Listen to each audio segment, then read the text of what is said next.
ampla experiência na nossa temática, e é uma honra, uma alegria poder ter a Carolina aqui dialogando conosco essa noite. Bem-vinda. Obrigada, Cristina. Prazer. Obrigada, Clara. Muito obrigada pelo convite. É uma honra estar aqui com vocês. A honra é minha, na verdade. E espero que vocês não escutem meus cachorros, porque eu não tenho como colocar mute neles. Eu vou iniciar a gravação. Eu posso começar já? A gravação, perdão. Eu vou controlar o meu horário. E Sim, eu fico muito feliz com esse convite porque eu trabalho há bastante tempo com o tema de migração e refúgio, já são quase 20 anos, né? E não só na parte acadêmica, né? A gente estava brincando hoje. O que que o professor faz no Dia dos Professores? Dá aula. Como comemora dando aula, né? Mas é uma honra estar aqui e falar sobre esse tema que tanto, né? Tá na ordem do dia já. Quando eu comecei a trabalhar com o tema de pessoas que migram por motivos ambientais, já há bastante tempo também, quase esse tempo todo, não eram tantas pessoas assim falando sobre o tema, tinha uma certa desconfiança. Na verdade, até se falava sobre esse tema, só que numa ótica diferente. Eu vou compartilhar com vocês aqui uma apresentação. Felizmente, eu já peço desculpas, porque eu não consegui trocar o template, né? E deixei aqui com das organizações que eu represento, ou das quais eu participo, né? Que, enfim, é a Universidade de Brasília, claro, onde eu sou docente, e também as redes que a Cláudia mencionou. Então, por que que a gente fala num âmbito de imigração relacionada à mudança do clima? Primeiro que esse tema não é nada novo. A migração por motivos climáticos sempre existiu na história da humanidade, mas qual é a diferença?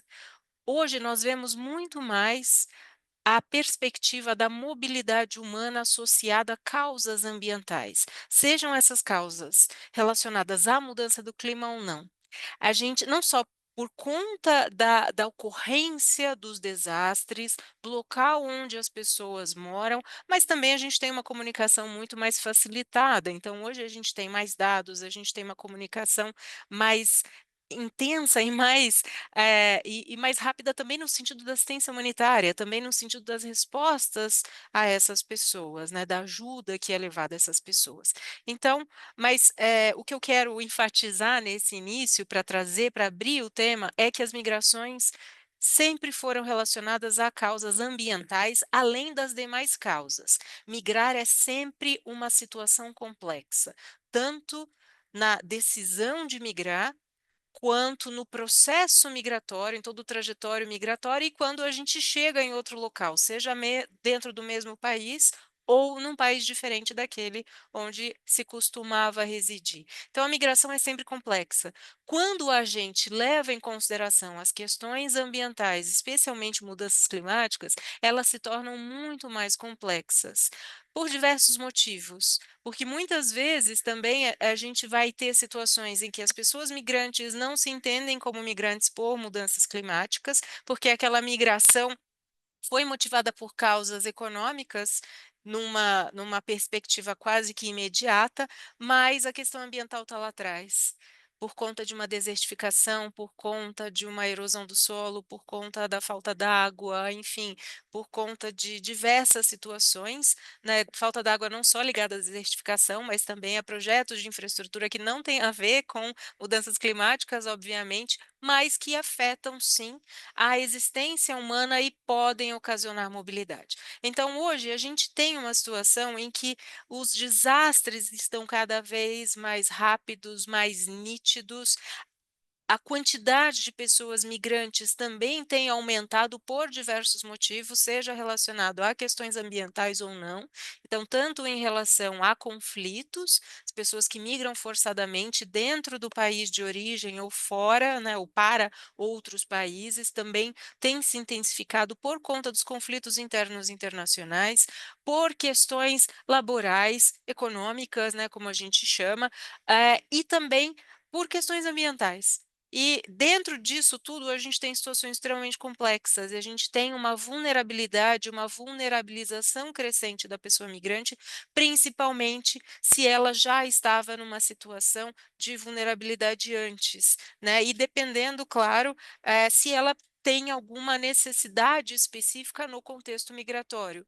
Por exemplo, um tema que eu convido muito vocês a estudarem, eu sempre falo para os meus alunos, que há 10 anos, eu tenho uma disciplina na UNB chamada Migração e Refúgio, e a partir do semestre que vem eu vou ministrar uma disciplina chamada Migração e Mudanças Climáticas, junto com outros professores, vou convidar, claro, vários professores também para darem outras perspectivas nesse assunto, mas eu sempre falo para os meus alunos, né, que a perspectiva da migração, ela é intrínseca à condição humana, e a gente tem que olhar uma situação em que determinados grupos vulnerabilizados não são visibilizados. Por exemplo, os PCDs, as pessoas PCDs, são extremamente importantes num contexto migratório e elas são extremamente vulnerabilizadas por conta do trajeto migratório, principalmente quando a gente olha numa situação de desastre, de uma ocorrência súbita de um desastre, né? E eu convido vocês a estudarem diversos temas dentro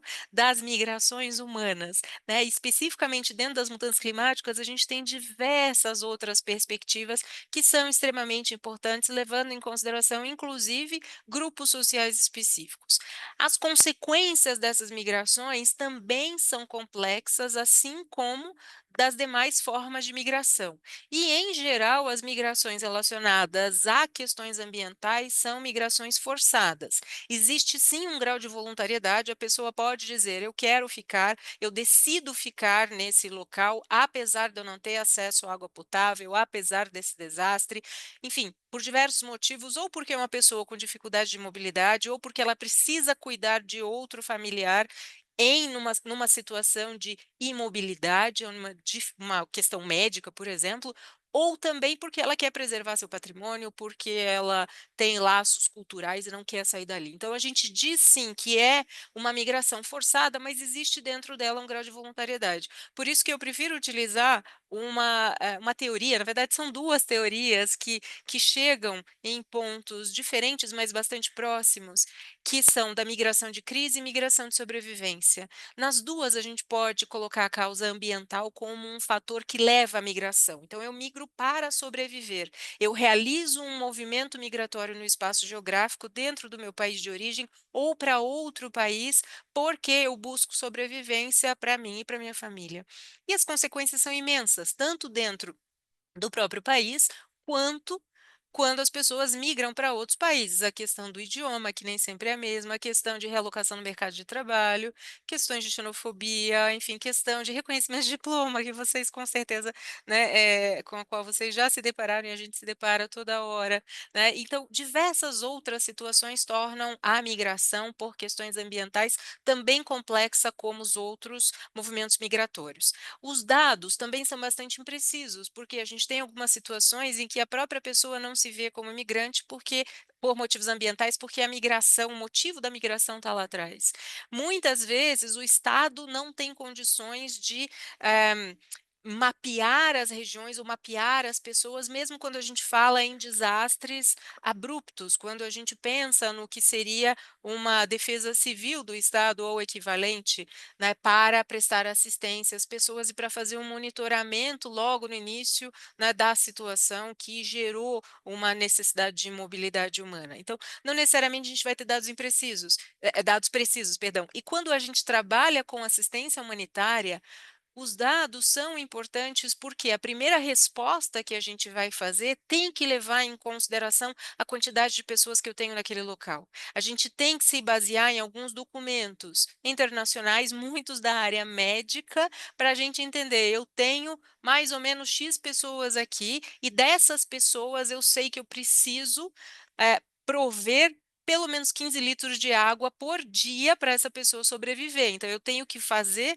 né, todo um cálculo, toda uma logística de levar água potável, de levar alimentação, de prestar cuidados médicos. Então, a gente tem nessa migração, nesse pós-desastre ou mesmo quando a migração ocorre durante o fluxo e logo que as pessoas chegam, a gente tem situações em que muitas vezes a assistência humanitária precisa ser ativada, né? Principalmente quando a gente olha pessoas em situação de extrema vulnerabilidade e, claro, na ocorrência de um desastre, logo, né, que o desastre ocorre, a gente tem uma necessidade muito maior de prestar assistência a essas pessoas, independentemente delas migrarem ou não. E essa migração, ela pode ser tanto, não só interna como internacional, mas ela pode ser também temporária ou permanente. Então, a gente olha muito o caso do Rio Grande do Sul. Muitas pessoas do ano passado, que inclusive mudou os dados do Brasil em relação a aos próprios movimentos migratórios, e o caso do Rio Grande do Sul trouxe muitas consequências para a população, mas também se pensando, né, obviamente para a população afetada, mais do que ninguém, mas também trouxe uma promoção de atuação da sociedade civil, parte que já atuava nesse tema, mas ela passou a atuar mais, e a sociedade civil é extremamente importante, não é porque vocês são sociedade civil, né, a maioria aqui, mas ela é a primeira a responder, né? A sociedade civil, em geral, é a que está ali no terreno, está ali no campo, e ela é fundamental quando a gente fala em temas de migração e refúgio, assim como quaisquer outros temas, né, sociais e temas objeto de políticas públicas, obviamente, não apenas sociais. Mas a gente tem uma perspectiva, então, de que essa atuação da sociedade civil é extremamente importante. Mas a gente viu também os organismos internacionais mudarem, no caso do Brasil, um pouco do seu mandato, ampliarem o seu mandato, apesar dos cortes, etc, etc, mas ampliarem o seu mandato para tratar desse tema também, porque é uma preocupação que não é de hoje. Mas o caso do Rio Grande do Sul trouxe à luz a necessidade de políticas públicas, trouxe a necessidade da atuação das organizações da sociedade civil e a criação de outras, né, que certamente têm ocorrido desde então, a atuação do próprio governo brasileiro, uma perspectiva legislativa, uma perspectiva de política pública, enfim, a gente tem uma série de consequências em relação na parte de migração, de legislação e política migratória, justamente por conta do que aconteceu no Rio Grande do Sul. Obviamente que a gente não precisava ter esperado algo desse tipo acontecer, né? Porque houve uma preparação inexistente, porque as causas foram complexas, foram um misto de causas antropogênicas com causas naturais, e claro, a gente podia mitigar, né, todos os efeitos daquele desastre, e é algo que hoje se discute mais no nosso país por conta do Rio Grande do Sul, mas de novo, não precisava ter acontecido isso, porque muitos de nós que já trabalhávamos com o tema, né, já falávamos desse assunto, e claro, as pessoas que trabalham no campo e que trabalham com mudanças climáticas, mais ainda que alertavam sobre essas situações.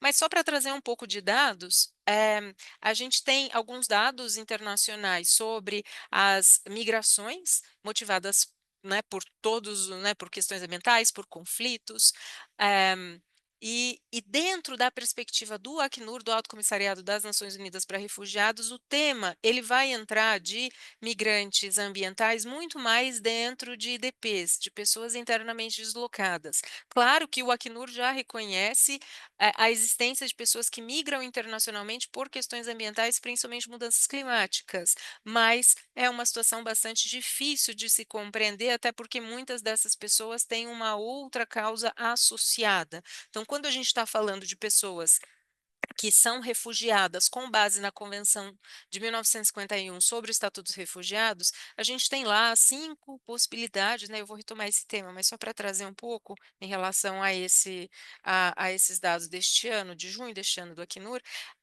a gente tem sim uma perspectiva de que não existe uma proteção específica para pessoas que migram por motivos ambientais, mas eu posso estar diante de uma pessoa que é refugiada ou é solicitante do reconhecimento da condição de pessoa refugiada por um dos motivos abarcados ou na Convenção de 51 ou na legislação do estado onde ela pede esse reconhecimento, e por um acaso essa pessoa também tem como uma das causas a migração por motivos ambientais. A gente pode ter pessoas refugiadas que têm essa característica, e a gente pode ter também pessoas que podem ser reconhecidas como migrantes por motivos ambientais, tanto internos quanto internacionais, por conta da legislação do país. Então, os números de pessoas internamente deslocadas têm crescido ao longo dos anos, então vocês podem ver ali em verde, e esse número se deve sim a conflitos, mas se deve muito mais a ocorrências de desastres e como esses desastres têm afetado a população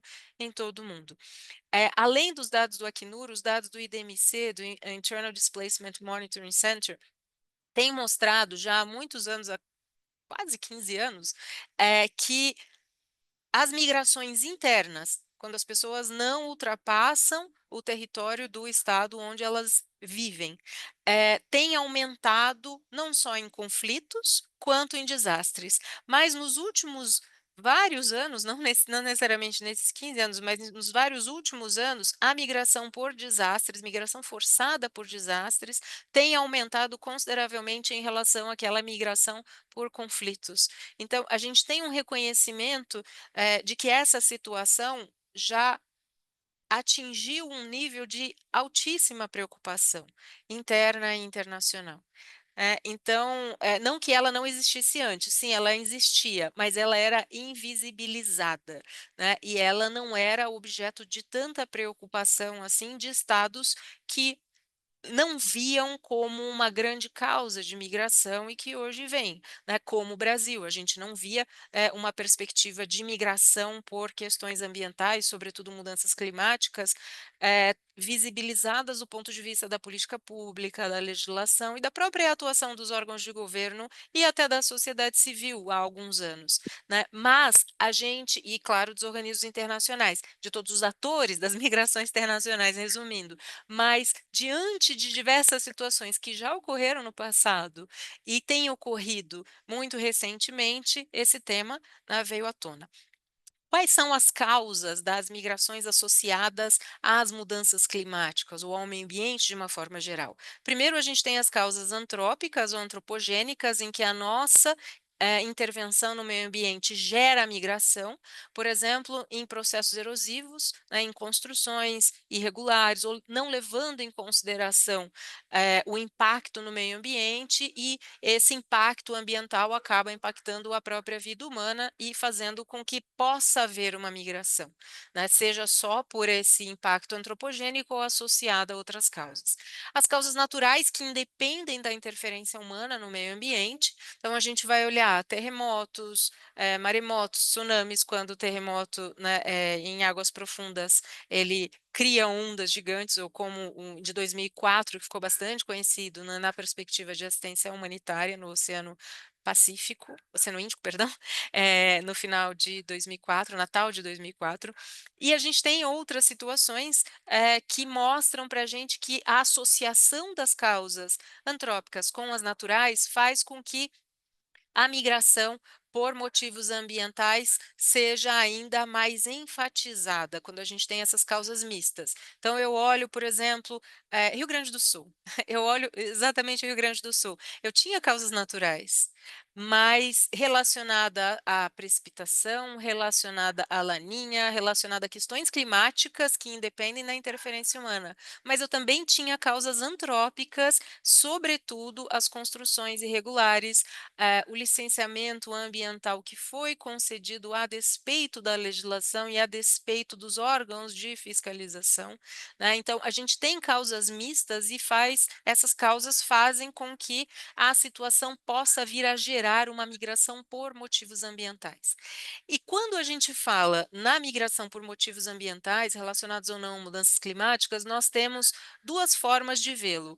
Uma, quando o início é rápido, daquela causa ambiental, né? Então, a gente olha, por exemplo, os tufões, os ciclones, os maremotos, os terremotos, são causas extremamente rápidas. Os incêndios florestais causados pela interferência humana ou não, né, são situações extremamente rápidas que fazem com que haja uma necessidade de evacuação das pessoas e, eventualmente um deslocamento temporário para outros locais da mesma cidade ou para outras cidades. E a gente tem, né, então, essa é visibilizada, essa a gente consegue ver melhor, até prestar uma assistência humanitária muito mais rápida. Essa demanda um financiamento, ou ela mostra, né, estatisticamente, a gente vê que o financiamento para esse tipo de causa rápida é muito maior do que de causa lenta. Por quê? A de causa lenta vem ocorrendo ao longo dos anos, ao longo das décadas, que é uma desertificação, por exemplo, que é uma escassez hídrica que não é notada de forma tão contundente assim pela população ou é apenas objeto de, né, descaso do governo muitas vezes ou das políticas públicas. Então, quando a gente vê uma migração associada ao meio ambiente, numa alteração ambiental de início lento, a gente tem muito mais dificuldade de considerar aquela pessoa uma pessoa que migra por motivos ambientais, qualquer nome que a gente queira dar a essa pessoa, né, a essa condição migratória. Por quê? Porque a própria pessoa vai dizer, mas eu não migrei por motivos ambientais, eu migrei por motivos econômicos. Então, quando a gente olha, por exemplo, numa perspectiva de migração internacional, o Triângulo Norte da América Central, sobretudo Honduras e Nicarágua, não, perdão, Honduras e Guatemala com a produção de café. A produção de café sofreu nesses países que são exportadores de café para o restante do mundo e principalmente para o restante da América Latina, houve uma diminuição da produção por conta da falta d'água, da escassez hídrica. E também, claro, teve o fator automação. Mas muitas dessas pessoas que cultivavam café, pequenos produtores ou mesmo trabalhadores e trabalhadoras das grandes empresas, perderam seus empregos, perderam suas fontes de renda ao longo dos anos. E migraram, entraram, por exemplo, em caravanas migrantes rumo aos Estados Unidos, dizendo sou um migrante econômico. Migro por motivos ambientais. Então, essa pessoa não se identifica, não entende que as causas ambientais, muitas vezes não entende ou não percebe que as causas ambientais também estão na raiz dessa migração forçada. E isso traz muitas consequências, inclusive quando a gente vê a perspectiva do Estado, do dever, de um supor, na verdade, um dever sim do Estado de receber essas pessoas, né? Então, a gente tem algumas questões jurídicas bastante importantes, apesar da violação que a gente acaba vendo em muitos contextos migratórios. Então, olhando para o que se vê hoje na literatura, que se vê pelos, né, os dados de organismos internacionais, institutos de pesquisa, supostamente nós temos uma migração interna por mudanças climáticas e questões ambientais de uma forma mais ampla, maior do que a migração internacional. Supostamente, porque nós não temos tantos dados assim sobre aquela migração que teve início lento, que é internacional e teve início lento. Mas sim, nós temos maiores condições de de coletar dados domésticos, né, dentro de um próprio país sobre questões migratórias, migração forçada relacionada à mudança do clima e a questões ambientais. Os migrantes internacionais são então invisibilizados, eles não se reconhecem e não são reconhecidos como migrantes ou refugiados por motivos ambientais ou climáticos, e a gente tem uma grande dificuldade no direito doméstico interno dos estados e no direito internacional de reconhecer essas pessoas. Quando a gente olha numa perspectiva de uma migração internacional, né, e por que que é importante a gente ter uma categoria jurídica que reconheça que essas pessoas estão numa situação de vulnerabilidade ou de uma necessidade de uma proteção jurídica especial, específica, por estarem numa situação de migração forçada. Porque quando a gente reconhece no direito, a gente tem diversas ferramentas, seja no direito interno ou internacional, diversas ferramentas para fazer com que aquelas pessoas usufruam dos direitos que a elas são garantidos, dos seus direitos humanos, incluindo, né, o direito de educação, o direito de acesso à saúde, de mobilidade, de propriedade, de acesso à justiça, enfim, todos os direitos humanos, né, considerados nos tratados internacionais e nas legislações domésticas. Então, para que essa pessoa seja reconhecida como migrante por motivos ambientais, eu preciso ter mecanismos, sejam mecanismos jurídicos, sejam mecanismos políticos. Os jurídicos importam porque, eventualmente, eu vou conseguir judicializar. Judicializar dentro do país, no Brasil, por exemplo, ou eu vou conseguir judicializar num tribunal internacional, como aconteceu recentemente. Eu estou aqui contando com o meu tempo, perdão. Nossa, socorro, já falei muito. Mas eu vou mencionar as duas ações judiciais para vocês, na verdade, três. Então, quando a gente utiliza a nomenclatura refugiados ambientais ou refugiados do clima, né, muitas pessoas dizem, olha, não está certo, está errado. Por que está errado esse termo? Esse termo A palavra refugiado não é, claro, ela tem um significado de pessoa que foge, de que busca abrigo, mas dentro do direito internacional, a Convenção da ONU sobre Estatutos dos Refugiados, que vocês já viram, que vai falar para a gente de 5 causas do refúgio. Perseguição, fundado o temor de perseguição por motivos de raça, religião, nacionalidade, pertencimento ao grupo social e opiniões políticas, e a pessoa não quer ou não pode valer-se da proteção do seu Estado. E a pessoa apátrida, né, que não tem nacionalidade, não pode valer-se da proteção do Estado onde ela se encontra. Então, dentro dessas 5 situações, eu não tenho a pessoa que migra por motivos ambientais barra climáticos.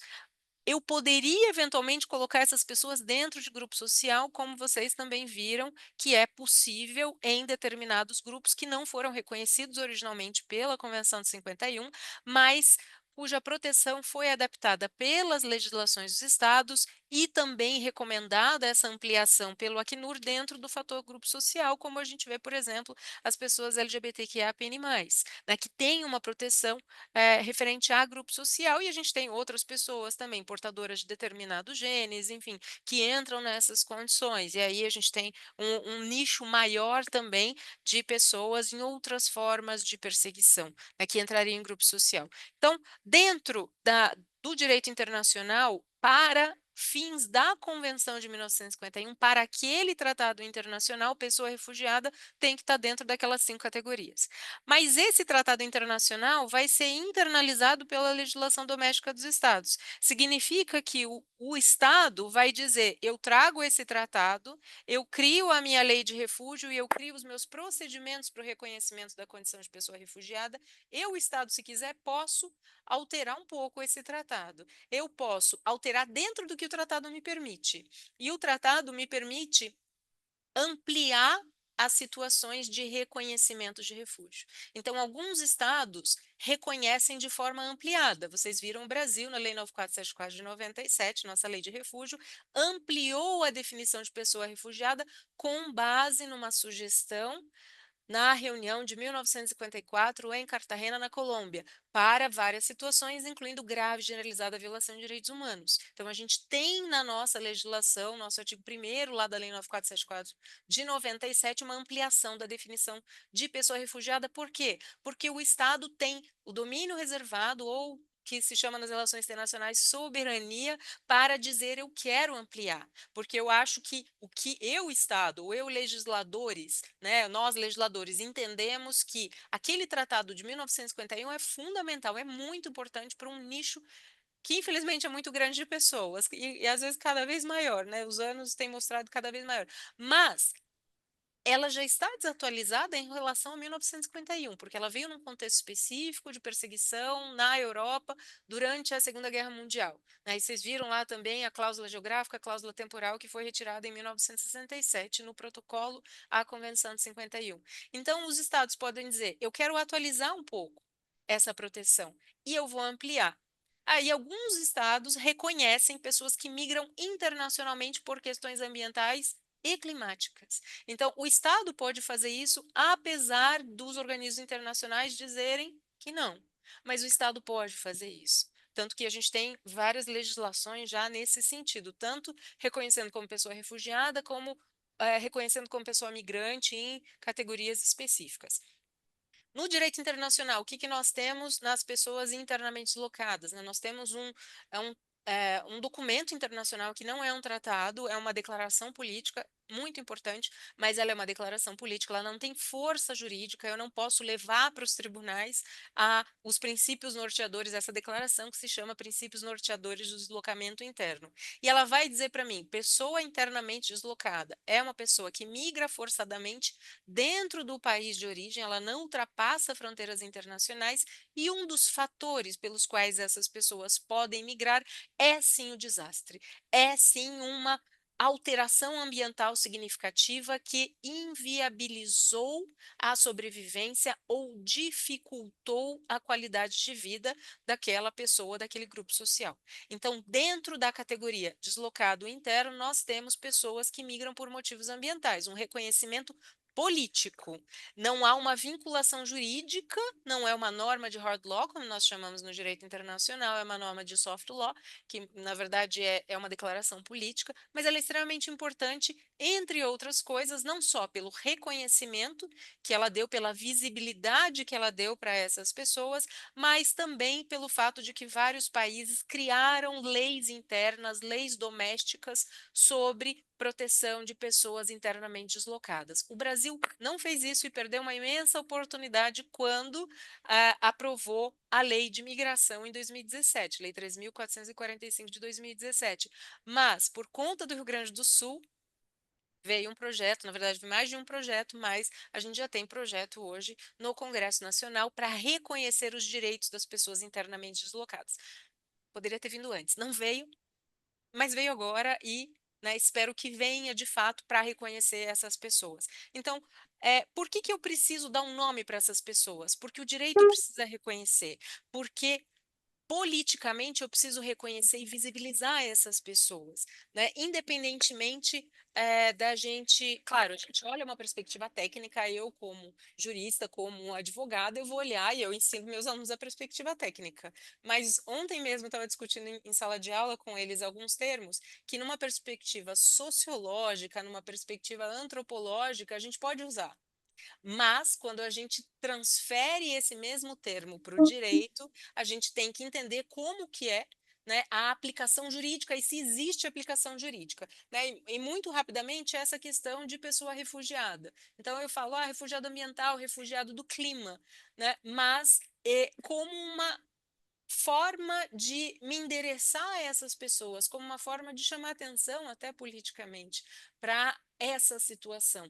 Mas, quando eu vou olhar na legislação doméstica dos estados, eu preciso saber se essa pessoa é de fato reconhecida, se eu posso pedir o reconhecimento como pessoa refugiada ou se eu tenho alguma categoria migratória para abranger essa pessoa. Então, independentemente do nome, refugiado, migrante, deslocado, essas pessoas são forçadas a migrar por motivos ambientais, principalmente relacionados, né, à questão climática que nós vemos hoje. Então, na declaração, na revisitação de Cartagena, o ano passado, nós tivemos todas as discussões da sociedade civil e daí no documento e plano de ação, documento final, declaração e plano de ação do Chile, foi mencionado pela primeira vez a questão das migrações por mudanças climáticas. Agora na COP30 também nós teremos várias pessoas, já temos tido várias discussões e teremos várias pessoas que vão levar e que vão discutir, né, num âmbito de plenipotenciários, de representantes de países, a migração causada por mudanças climáticas, que estava invisibilizada, mas ela continua a acontecer e ela tem acontecido cada vez mais, como mencionei, como os dados têm mostrado para a gente.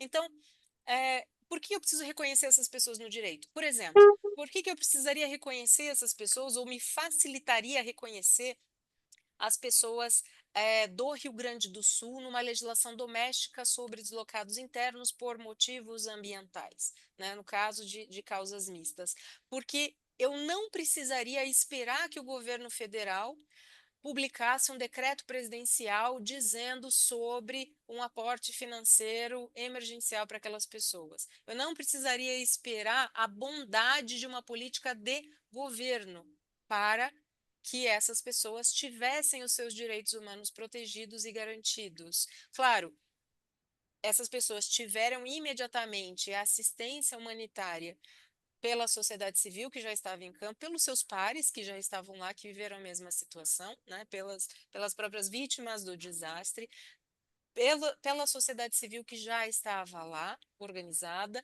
pelo Estado, então, tanto o município, o Estado e todo o governo federal e nós de várias unidades da federação e diversos países ajudaram de diversas formas, financeiras, com suprimentos, enfim, o Rio Grande do Sul. Então, a gente teve, e as organizações internacionais também fundamentais, a gente teve uma resposta rápida no Rio Grande do Sul, porque também uma situação de início rápido que provoca também uma divulgação muito grande na mídia, a gente se identifica com aquela situação. A gente pensa, poxa, se aconteceu ali, pode acontecer comigo também, né? Então, até a questão do nosso altruísmo, de alguma forma, e não é minha área, a psicologia, mas eu já vi estudos nesse sentido, né, que também fazem com que, numa situação de desastre rápido, né, numa situação repentina, é, prévia à migração, nesse caso, gera também uma questão social ali, uma assistência social maior e imediata para aquela população. Então, se eu tivesse uma legislação no Brasil, reconhecendo pessoas que se deslocam internamente por questões ambientais, eu já saberia quais órgãos seriam competentes para atuar naquela situação, por exemplo. Né? A gente sabe, a Defesa Civil, mas, né, e os órgãos, claro, de assistência social, que a gente já tem, CRAS, CREAS, enfim, mas a gente teria uma situação emergencial caso o governo não tivesse emitido os seus decretos, caso o governo não tivesse sensibilizado de forma legislativa imediata. Então, eu não precisaria depender de política de governo, porque eu teria uma perspectiva de Estado, uma necessidade, nem que fosse judicial, de provocar uma política de Estado, porque eu já tenho uma legislação, ou já teria uma legislação que protegeria essas pessoas. No caso do direito interno, prometo estou encaminhando mais para o final, porque o meu tempo já acho que já estourou e claro, quero ficar à disposição, quero ouvir vocês e fico à disposição para perguntas. Algumas legislações reconhecem as pessoas que migram por motivos climáticos dentro da sua lei de migração com nomes diferentes, mas qual é a importância? Eles reconhecem e eles podem eventualmente conceder uma categoria migratória para essas pessoas. O que significa isso? Um determinado país pode dar um visto para essa pessoa numa condição migratória que está associada a um desastre provocado por mudanças climáticas ou por causas mistas. A gente tem na Argentina, Bolívia, Brasil e Equador. Eu peguei só os países latino-americanos, né, para facilitar, mas assim, para a gente ver no nosso contexto, né, um contexto mais próximo. No Brasil, a gente tem o artigo 14 da Lei 3.445, que fala da possibilidade, de 2017, nossa lei de imigração, que fala da possibilidade da concessão de visto por acolhida humanitária, incluindo situação de desastres. Mas qual é o problema naquele artigo 14? É que muita gente esquece. Não é que automaticamente eu vou conceder, o Brasil pode conceder visto de acolhida humanitária por pessoas vítimas de desastres que sejam migrantes internacionais que tentem buscar o Brasil para tocar sua vida temporária ou permanentemente. Eu preciso, segundo a Lei 3.445 de 2017, de um decreto presidencial que reconheça aquela situação de desastre, ou seja, eu estou dependendo de uma política de governo, não de uma política de Estado. Porque se Casa Civil da Presidência da República não reconhecer, e claro, portaria, né, na verdade, é um reconhecimento interministerial na Ministério das Relações Exteriores, Ministério da Justiça e Casa Civil da Presidência da República. Mas se não houver a publicação desse decreto dizendo reconheço é, naquele país a situação de desastre ou a situação tal para fins de acolhida humanitária, a gente não vai ter nem a possibilidade, a remota possibilidade de emissão desse visto por acolhida humanitária para pessoas que migram forçadamente entre países na migração internacional relativa a mudanças climáticas, a desastres. A gente tem visto de acolhida humanitária, como vocês também já viram no caso dos afegãos, a gente teve algumas utilizações já extremamente importantes do visto por acolhida humanitária, mas ele também pode ser aplicado no caso do Brasil para migrantes internacionais provenientes de locais onde ocorreram desastres, seja de início rápido ou de início lento, mas a gente precisa ter um decreto presidencial. Então tem esse porém, não é uma política automática, não é uma política de Estado, mas é uma política de governo. Refúgio, a lei cubana de 2012 reconhece como refugiados ambientais essas pessoas que migram por mudanças climáticas. Então, eles chamam de refugiado climático. Né? Então, a legislação de Cuba permite reconhecer pessoas refugiadas também por motivos relacionados às mudanças climáticas.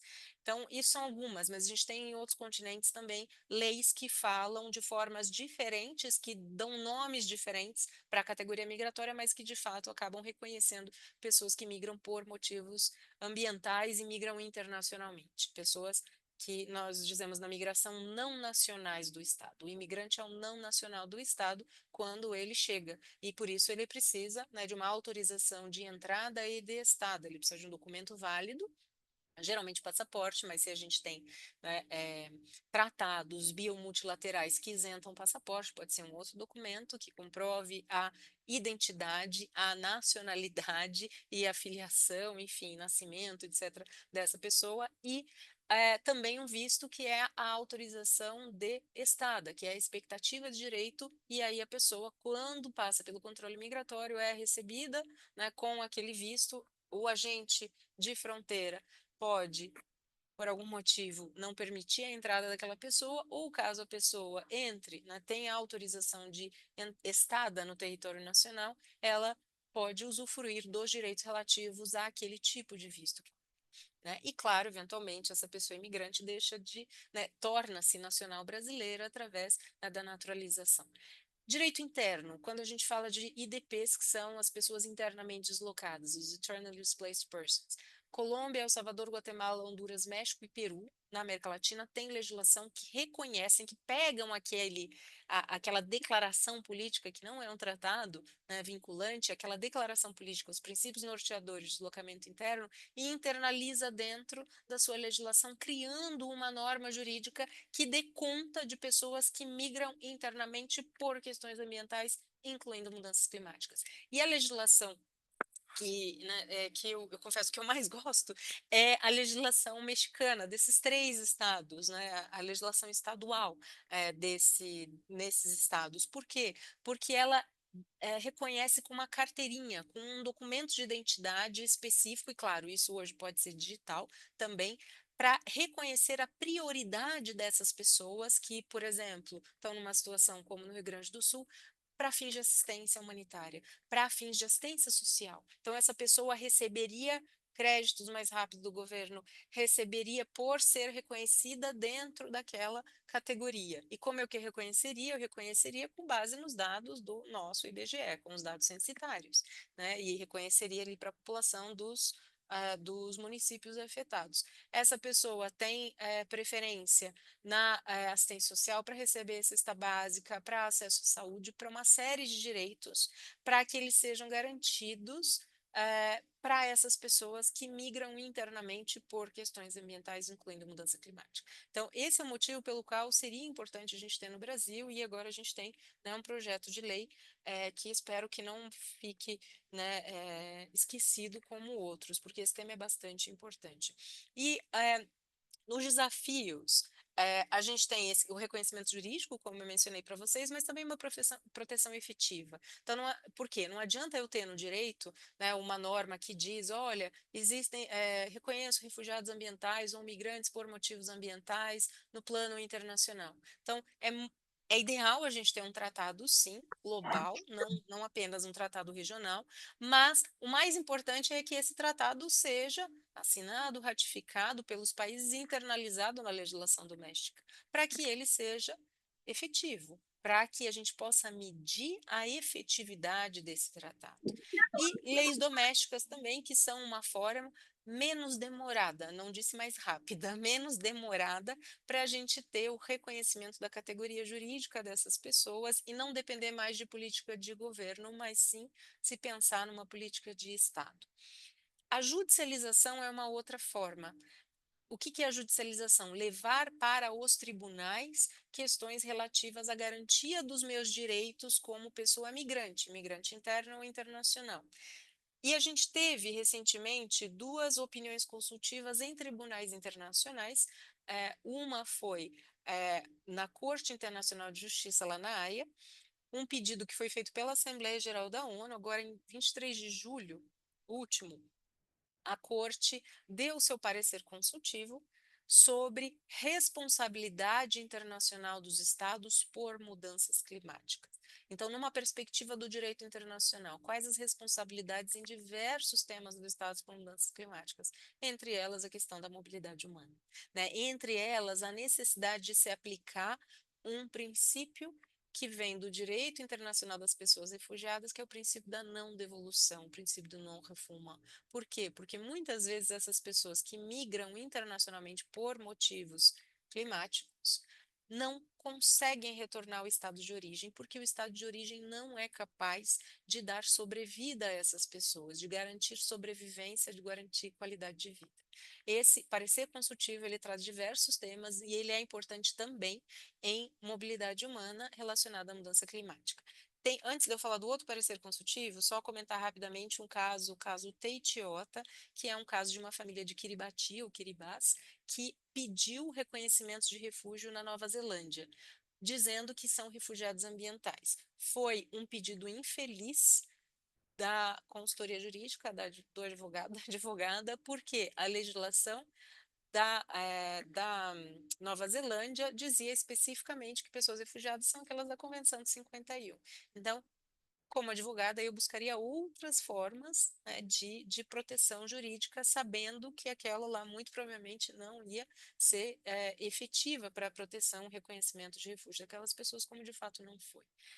Em última instância, na Corte Constitucional, também foi negado o refúgio a essa família, casal e 3 filhos, um dos filhos nascido lá durante todo o processo, porque a legislação não previa a figura dos refugiados por motivos ambientais. Se tivesse pedido na legislação migratória, seria de uma outra forma, né? Então, a gente tem que pensar estrategicamente, o que nós chamamos de direito de litigância estratégica, também para não frustrar logo de cara, sabendo, né, os direitos de quem a gente defende, sabendo que a legislação não vai, né, não é adequada e ela é defasada e no âmbito judicial pode não se acolher, né, os juízes podem não acolher essa demanda por um refúgio da convenção, um refúgio clássico, né, um refúgio da convenção.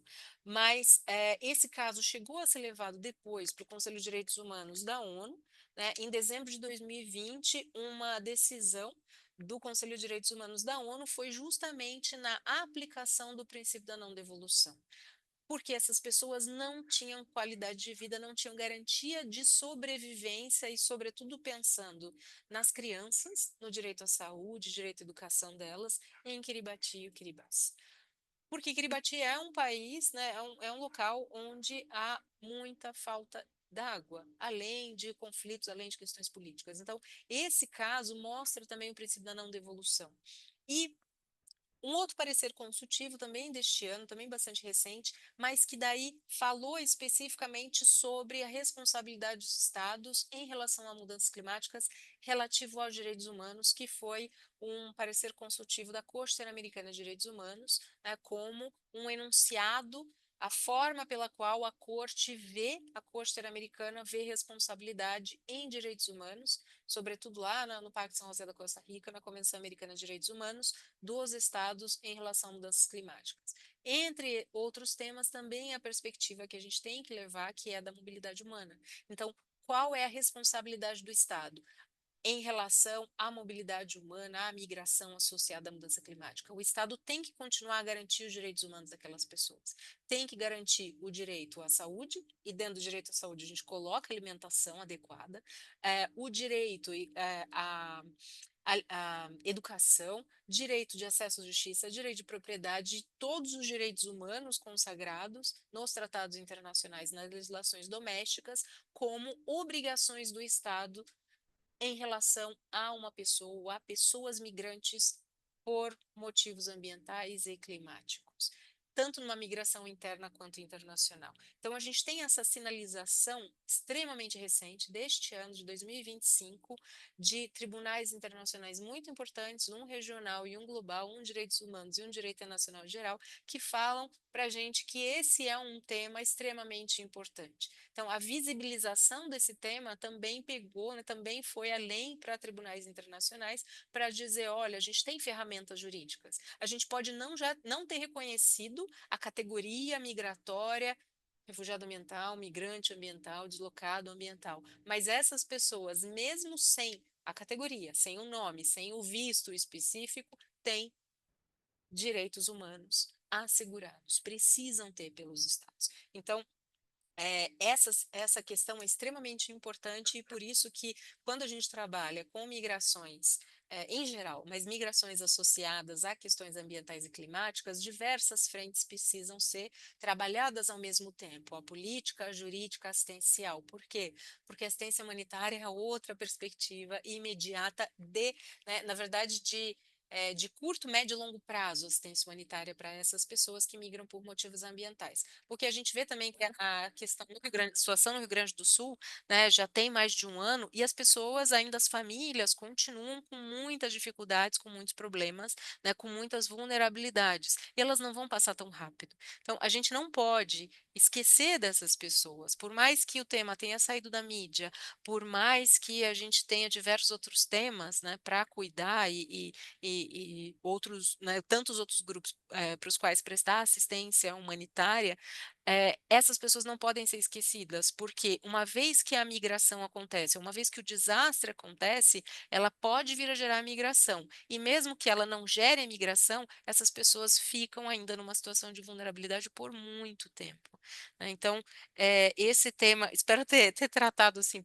falei mais, né, do meu tempo, mas assim, isso é só uma pincelada do tema, porque como eu mencionei no começo, há várias outras perspectivas no sentido da gente pensar em grupos vulnerabilizados, em como, né, tratá-los de uma perspectiva da assistência humanitária, da política doméstica, da política internacional e do direito doméstico internacional também. Então, eu convido vocês a, dentro do tema de migrações que vocês têm estudado nesse curso, de dar uma atenção especial para esse tema de migrações associadas às mudanças climáticas, não só porque ele vai aparecer na COP, não só porque a gente teve o caso do Rio Grande do Sul, mas usar né, esses temas ou, né, essa perspectiva que tem sido trazida eh, mais popularmente, né, o que tem dado mais visibilidade ao tema, para de fato não só estudarem, mas para trabalharem na prática com esse tema. Eu agradeço novamente o convite. Muito obrigada.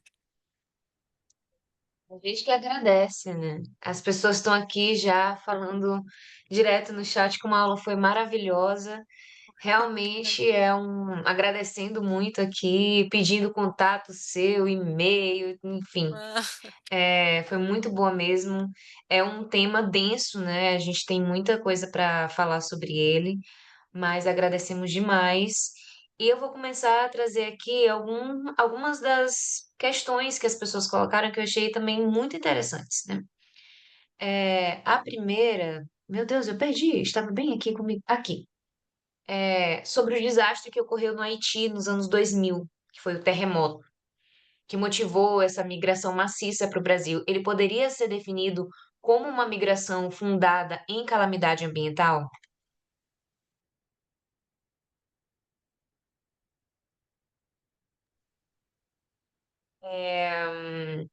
Você prefere que eu sim, fale com todas as certeza. E perguntas desculpa, eu não sei se é ou para eu responder depois ou é melhor depois. você prefere em bloco O que ou uma por você uma? Simultâneo, preferir, o eu que acho todo mundo que preferir. Bloco, né? blocos, né? Tá. Tem uma outra, então tem essa primeira sobre o Haiti. Tem uma outra muito interessante que é sobre as pessoas migrantes é, dentro da migração doméstica mesmo, que migram por causa das grandes secas no Nordeste. Você consegue me ouvir? As pessoas que, principalmente as do século XIX, XX, que são comumente conhecidas como retirantes, né? Elas podem ser reconhecidas como migrantes climáticos? Ah, uma outra pergunta aqui. Tem alguns comentários maravilhosos. Tem uma pergunta aqui. Se tratando do princípio da não devolução, quando o Reino Unido envia pessoas que pedem asilo para Ruanda, que entendemos com isso? E deixa eu ver aqui mais. Eu acho que por enquanto são essas três perguntas. E uma pessoa pediu indicação de artigos e bibliografias sobre isso na área de relações internacionais. Deixa eu ver se tem mais alguma pergunta. São essas perguntas por enquanto. Muito Então obrigada. pode. Obrigada. Eu agradeço a todos e a todas pelas perguntas, pelos comentários. Muito obrigada. E vou sim passar bastante bibliografia. Eu posso passar para a Clara, para ela passar para vocês, não só sobre essa perspectiva ambiental, mas posso passar sobre outros temas também, né? E nas relações internacionais, no direito internacional. Então, a primeira questão, Haiti é uma migração ambiental, com certeza, absolutamente.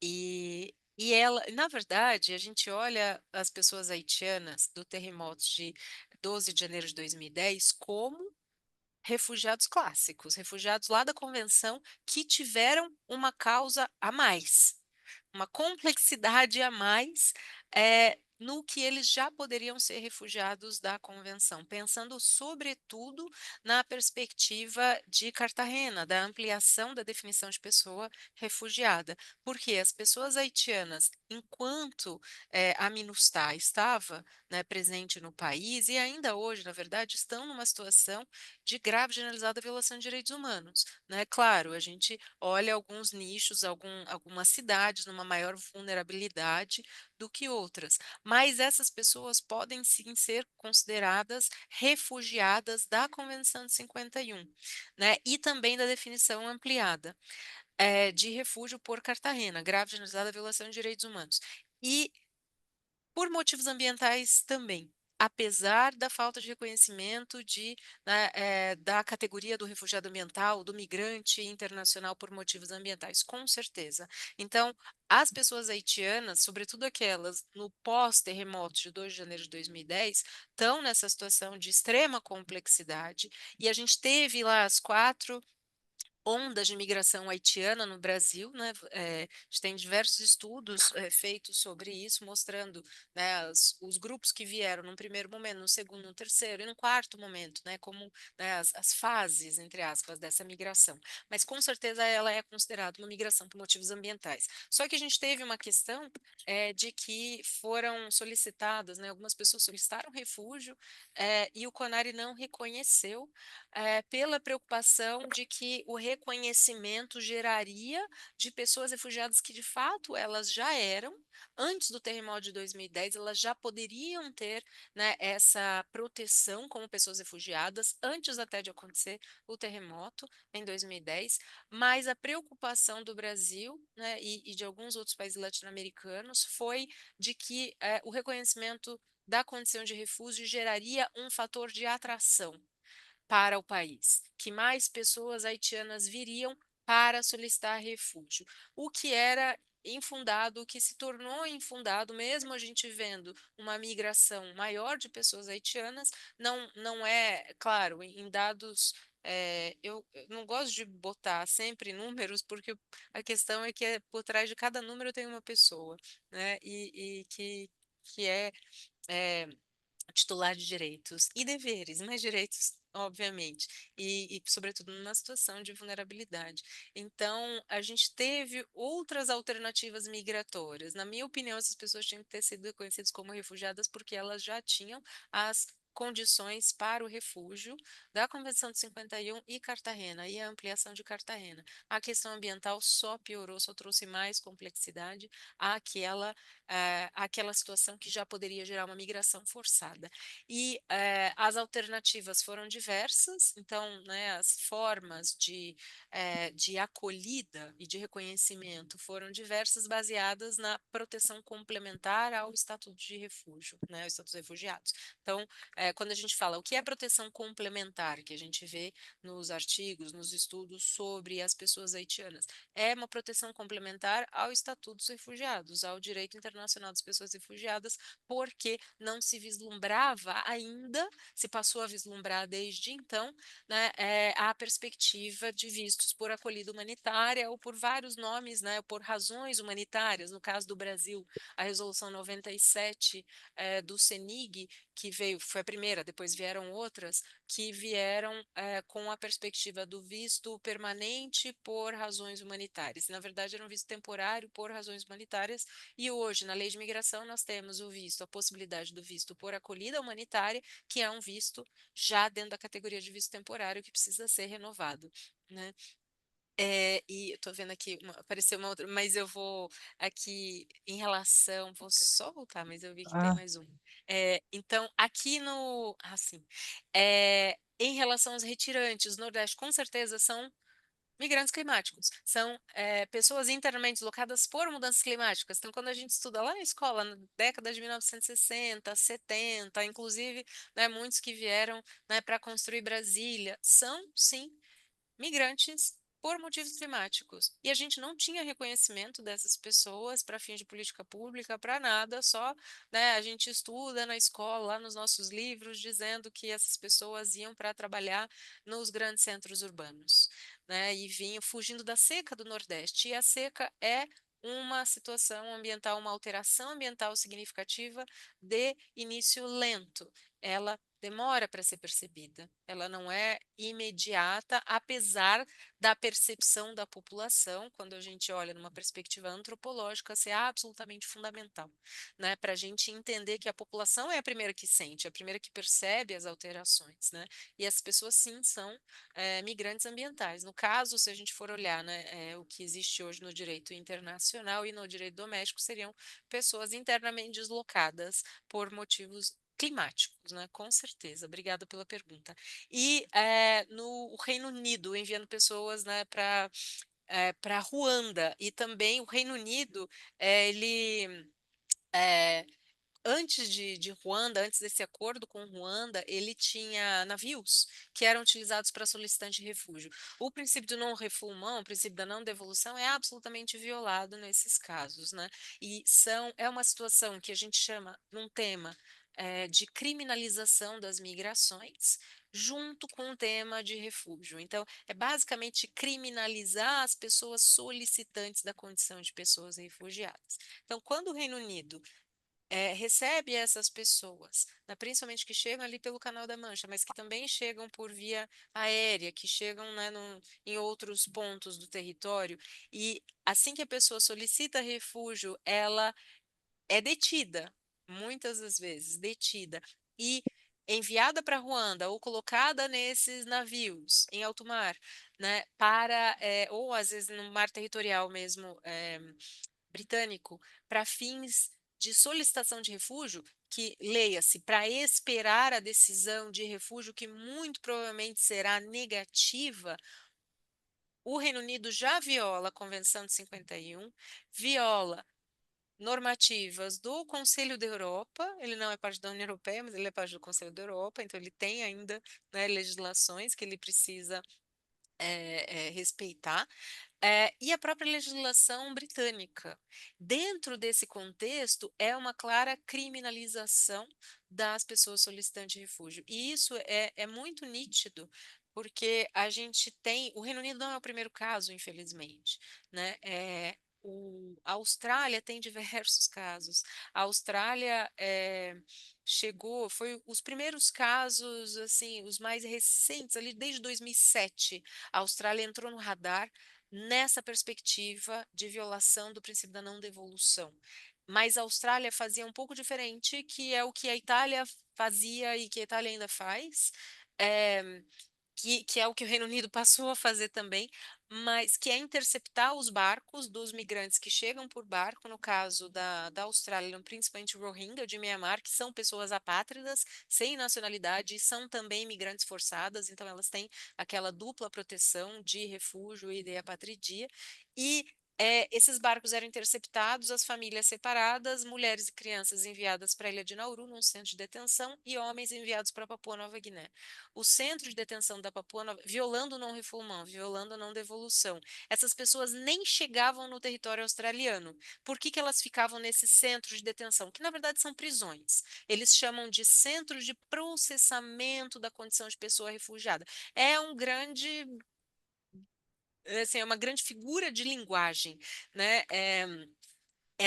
Né, aí entra na perspectiva dos eufemismos e nos disfemismos de política migratória, né? Nesse caso é um eufemismo para dizer, olha, eles só estão como Ruanda, como o Reino Unido com Ruanda, eles só estarão num centro de processamento.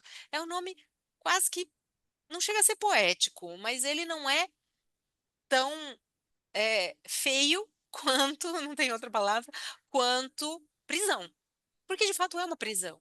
Se essas pessoas não têm direito à mobilidade, não podem se deslocar, em Ruanda não poderiam sair daquele local, na Papua Nova Guiné, dentro do centro de detenção, em Nauru também não poderiam sair, não podiam sair daquele local, né, cercados né, com habitações precárias, atendimento à saúde extremamente precário.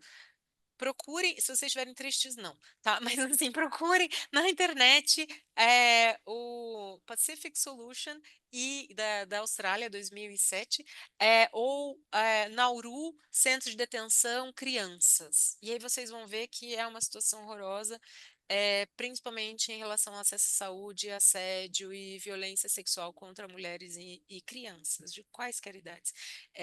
E essas pessoas não têm nenhuma previsão de serem enviadas para a Austrália e de terem seu refúgio reconhecido, assim como pessoas que seriam enviadas para Ruanda. Mas o que aconteceu no caso de Ruanda? A Corte Europeia de Direitos Humanos proibiu esse envio.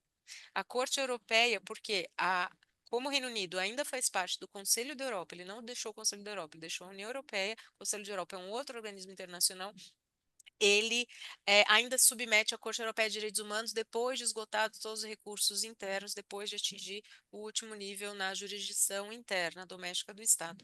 A Corte Europeia barrou por mais de uma vez, em medida cautelar, em medida provisória, esse envio de pessoas, de voos de pessoas solicitantes de refúgio, principalmente iraquianos, no caso do Reino Unido, no caso das decisões da Corte Europeia, para Ruanda. Por quê? Justamente porque essas pessoas iam ficar numa situação de imobilidade, iam efetivamente para uma prisão, não eram centros de processamento, como o governo queria passar, né? O governo queria assim, utilizar de subterfúgios em política migratória e de linguagem não criminalizante, de eufemismos para dizer, olha, essa pessoa vai ficar em tal lugar esperando o reconhecimento da condição. Não, ela nunca vai ter a condição reconhecida e a gente sabe disso, né? E, inclusive, existe responsabilidade do Estado. Esse tema, então, entra na criminalização das migrações, que é um tema bastante amplo. A gente tem também um outro tema, que é a criminalização da ajuda humanitária. Para quem, né? Eu sempre ponho isso em aula, também os alunos ficam chocados. Não tem como a gente não se chocar, né, quando a gente trabalha com migração. Não tem como não se chocar assim, com o absurdo das perspectivas políticas do uso de linguagem para, de fato, violar muitos direitos, né? E vários países já foram condenados na Corte Europeia de Direitos Humanos por conta desse tipo de situação. Por conta do princípio da não devolução, do não refoulement. O primeiro caso é o caso Rich Jamar contra a Itália, de 2000, a sentença é de fevereiro de 2012, num caso bastante interessante que acabou sendo emblemático e vários outros casos seguiram utilizando como precedente judicial. Então, a Corte Europeia tem barrado, né, e é violação completa do princípio do non-refoulement. E acho que tinha mais alguma, desculpa, eu perdi já. É, acho que eram essas as três, mas eu vi que tinha alguma outra em relação a racismo institucional.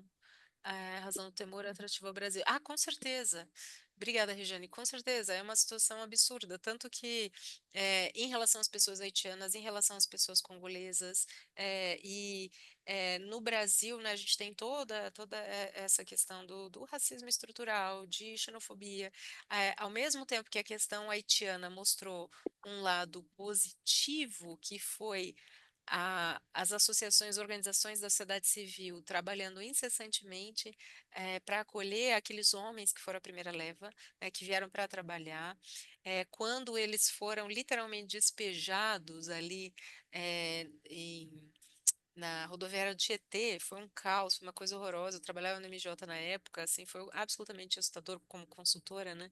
Foi absolutamente assustador, assim, ninguém sabia o que fazer dentro do ministério, porque era uma situação completamente diferente, né? Era o governo do estado dizendo, Tó, você, governo federal, cuida das pessoas, porque até hoje, e na questão dos venezuelanos, a gente viu a mesma coisa em relação aos Uarau e aos não indígenas, né? No primeiro momento, os Uarau, ali em 2016, e a população venezuelana não indígena. É o município e o estado brigando para quem não tem competência. Então, o município diz: eu não tenho competência porque é imigrante. Eles nem usam imigrante, eles usam estrangeiro. Não fala português, não é minha competência. Claro que é, assistência social, competência constitucional do município, né? Originária do município. Repasse de verba, mas não interessa. Quem tem que fazer é o município. E o Estado dizia, né, eu também não tenho competência porque é imigrante, a competência federal. Então, Estado e município tentam lavar as mãos sempre. Hoje eles lavam as mãos menos. Por quê? Porque hoje a gente tem um número muito grande de organizações de sociedade civil, um número maior de organismos internacionais, apesar dos cortes, apesar de tudo, né, desde o início desse ano, com os cortes lá do governo Trump, para as agências humanitárias que repassavam muito desse dinheiro, né, para as OIs. Mas a gente tem um fortalecimento muito grande dos espaços sociais, principalmente da sociedade civil e dos grupos desses imigrantes que passaram a se articular. A gente viu na Comigrar, né? A gente viu, nós vimos na primeira Comigrar também, mas mais ainda nessa segunda, né? Quase um ano já, né? Início de novembro do ano passado aqui né? Que foi aqui na UNP.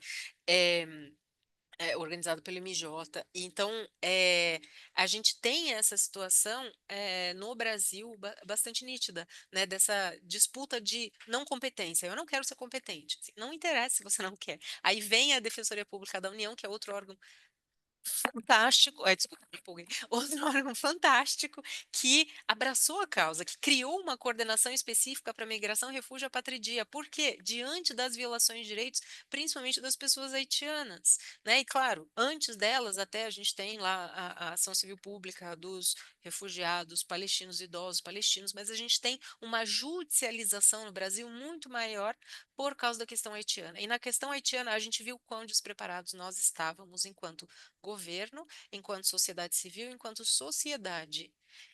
Muita coisa mudou, mas nem tudo se resolveu. Não só a Política Nacional de Migração e Refúgio, a Patridia, mas, e a Lei de Migração em 2017, mas a gente teve pela primeira vez uma governança migratória no Brasil com a questão venezuelana. A gente teve a questão haitiana, depois a questão síria, com um visto, né, por acolhido humanitário, na verdade, a facilitação de refúgio, né, com a resolução. é, 17, resolução 17 do CONARE, que facilitou a vinda de pessoas atingidas pela guerra na Síria, então não pessoas de nacionalidade síria, mas quaisquer pessoas atingidas pela guerra na Síria. Essas pessoas tinham visto de turista facilitado, que aí eram processados e são processados pelas embaixadas, né, e consulados brasileiros no exterior, e essas pessoas chegavam no Brasil e aí solicitavam refúgio. Resolução 17 do CONARE, questão Síria. A questão haitiana, a resolução 97 do CENIG e outras posteriores.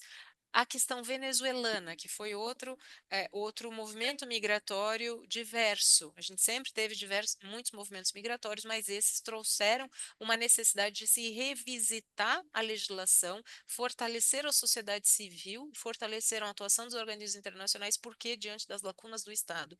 E o próprio Estado reconhece. O Estado, eu digo, os servidores públicos de carreira, os gestores públicos que trabalham há muito tempo com migração e refúgio antes do tema se tornar popular depois da vinda das pessoas haitianas, né? Então, que já trabalhavam nesse tema e que continuam a trabalhar, né? E a gente tem muito mais pessoas hoje que trabalham nesse tema por conta da visibilidade. Então, na questão venezuelana, a gente melhorou muito, mas a gente está longe ainda de estar numa situação perfeita, maravilhosa para essas pessoas, e entrando a questão do racismo institucional. Hoje, eu acho que menos no sentido, né, porque hoje também a gente tem os vistos por acolhida humanitárias, independente da questão étnico-racial. O que entra depois é quando essas pessoas são recebidas no país. Aí a xenofobia, a discriminação, os preconceitos da sociedade brasileira. Mas numa perspectiva interministerial, Ministério das Relações Exteriores, Ministério da Justiça e Casa Civil, esses vistos por acolhida humanitária, inclusive para os afegãos, levaram em consideração o que a gente chama de um soft power político do Brasil. Né? E é bastante interessante ver também como isso funciona na prática, né? Isso vê como se decide num âmbito ministerial sobre esses vistos, mas como esses vistos são processados. E assim, e a gente tem uma quantidade ínfima de servidores do Itamaraty, de diplomatas e oficiais de chancelaria, assistentes de chancelaria, que trabalham no processamento desses vistos. Por quê? E é só para ilustrar um pouco. A questão haitiana, quando veio lá a resolução 97 do CENIG, inclusive o Ministério das Relações Exteriores faz parte do CENIG, é, é, veio como uma solução. Só que ninguém pensou, ou não pensou tanto assim, ou não levou em consideração a dificuldade. Precisava ser criado um visto? Claro, até para evitar o contrabando de pessoas migrantes, o tráfico de pessoas do tipo contrabando de pessoas migrantes, vulgo coiotes, né? E vulgo maior vulnerabilização dessas pessoas, o que acabou acontecendo da mesma forma quando se criou cota para as pessoas haitianas. Mas num primeiro momento se disse, vamos criar a Resolução 97. 3 pessoas trabalhavam na Embaixada Brasileira em Porto Príncipe, 3. Número 3, exatamente 3. Como é que essas pessoas iam processar 2.000 vistos por mês? Óbvio que as pessoas haitianas ficavam desesperadas com razão, né? E óbvio que muitas delas ainda recorriam a contrabandistas de pessoas migrantes, né, a coiotes. Por quê? Porque queriam sair, precisavam sair, juntavam dinheiro de várias pessoas da família para sair, para trabalhar no Brasil e mandar remessas, mandar dinheiro, né, para as pessoas que ficaram, e algumas puderam vir depois, na segunda leva da migração. Então, haitiana.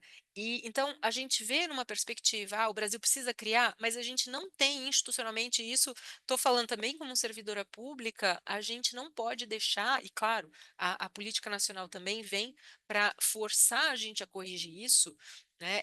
A gente não corrige totalmente, mas ela força a gente a corrigir isso, que é a gente ter servidores públicos que vão conseguir processar esses vistos.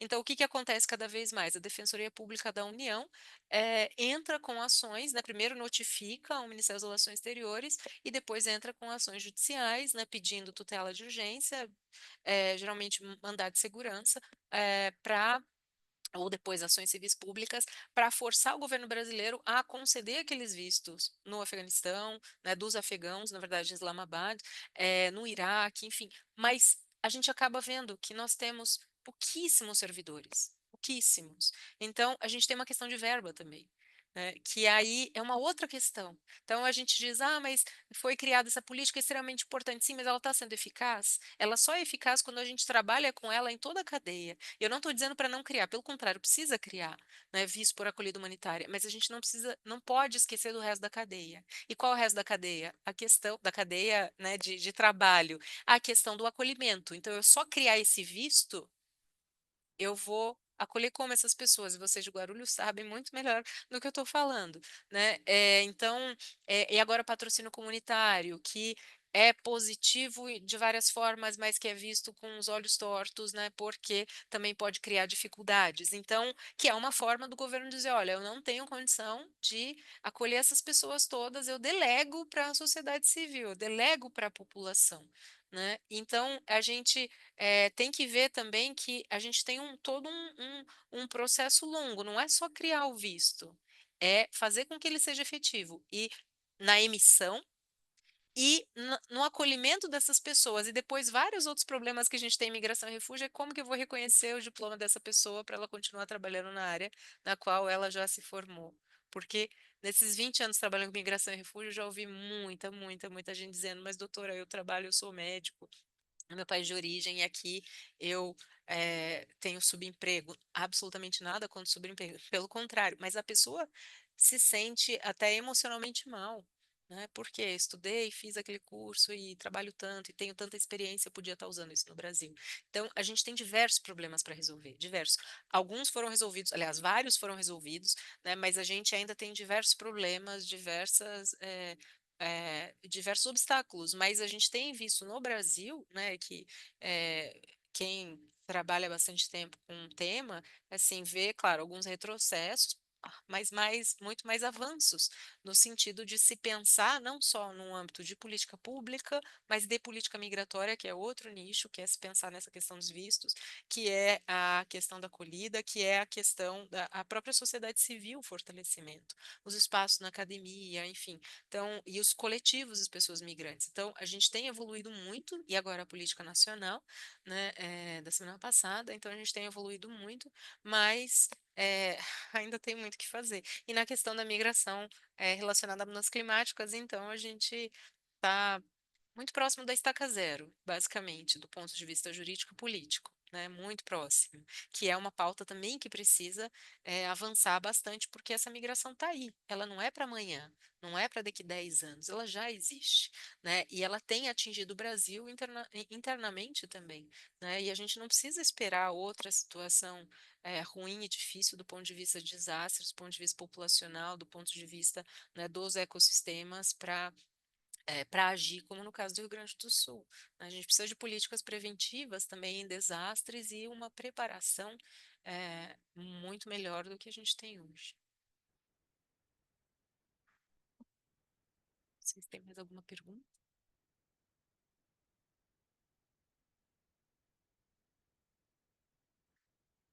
Sim, pois é, além tem essa questão da revalidação. Obrigada, gente, obrigada mesmo. É uma honra, é um prazer mesmo. Assim, adoro esse assunto e não paro de falar, como vocês percebem. Eu vou indicar artigos, sim, sobre esses temas e coloco alguns outros também gerais de migração para complementar, se vocês quiserem, para trazer, né, outras perspectivas que vocês já viram nas outras aulas, mas. Eu convido vocês a não só permanecerem no tema de migração, mas como aprofundarem também, porque é um campo, assim, eu sei que eu sou suspeita, mas é um campo muito legal. É um campo assim que é uma, ao mesmo tempo que é difícil trabalhar com direitos humanos, é, é muito gratificante do ponto de vista pessoal, social. Então, e são diversas frentes, né? A frente jurídica, a frente assistencial, a frente da saúde, que é fundamental, da sociologia, da antropologia, de todas as áreas do conhecimento. Né? E a gente precisa resolver essas questões, né? Por exemplo, de trabalho, mesmo quando a pessoa tem o diploma revalidado, e aí? Não tem experiência, né? Como é que a gente vai fazer com isso? Então, assim, tem muitas frentes ainda de trabalho e atuação. Então, é, o dia que não tiver trabalho é porque está tudo resolvido. Eu adoraria que tivesse tudo resolvido e a gente tivesse emprego, só para ter tudo resolvido, mas infelizmente não é o caso ainda. Adriano, um beijão. É isso. Eu acho que foi. É tanta. E fica aí outras perguntas ainda, né? Eu estou vendo que as pessoas vão querendo conversar mais, mas assim, a gente está com o tempo esgotado dessa aula. Te agradecer, Carolina. Acho que foi. O pessoal está aí dizendo já, né? É um tema ainda relativamente novo. Olhar essa perspectiva das mudanças climáticas impactando, né, esse movimento migratório e olhar essas diferentes nuances, né? Você traz aí várias questões que a gente, a princípio, não vai pensando nelas, né? E, assim, são tantos elementos que influenciam uma questão e outra, e mesmo a nossa legislação, né? A gente acaba de sair a nossa política, tem que olhar para ela, inclusive, e perceber que respostas ela dá também a questões como essa, porque é isso, envolve recurso, envolve gestão, envolve organização, envolve capacitação, formação para as pessoas entenderem todas essas questões. Então, assim, são muitas questões aí para a gente ir assimilando e compreendendo melhor. Mas foi muito bom te escutar essa noite. Já ajudou muito, né, nos elementos aí bem centrais dessa discussão. A gente te agradece, e é isso, né? Clara depois vai dialogando com você para né, a gente ver como é que nós poderíamos pegar a sua apresentação, mas também materiais que a gente poderia compartilhar com a turma. E a gente espera contar com você outras vezes. Nós estamos querendo fazer um seminário aí para olhar para a política. Quem sabe você topa também. A gente quer chamar aí umas duas pessoas para conversar um pouco o olhar de você sobre a política, o que que ela consegue responder mesmo. Vamos falar com você depois, tá bom? Obrigada, gente. Boa noite, um abraço. Obrigada pela presença e a gente vai conversando. Tchau. Obrigadão, gente. Um abraço, até a próxima.